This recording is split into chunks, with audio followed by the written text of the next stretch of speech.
Doctor Somnath Machani.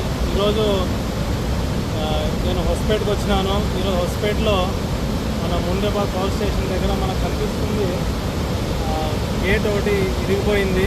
ఇక్కడ ఉండే executive engineer Rajeshwari గారిని కూడా కలిసి మెమరాండం ఇచ్చినాము. ఇది వాటర్ దాదాపు 60 టీఎంసీ తక్కువ అయ్యే వరకు రిపేర్ చేయలేరు. దాని నుంచి నిదానంగా ఈ తుంగభద్ర డ్యామ్ వాళ్ళు కూడా చాలా నిదానంగా నీళ్ళు వదులుతున్నారు.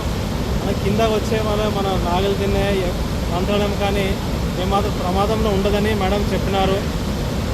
దానికోసం మనం ఏం భయపడే అవసరం లేదు. అయినా కానీ నది ఒడ్డున వెళ్ళేది హెచ్చరిక ఉండాలని అందరినీ కోరుతున్నాను.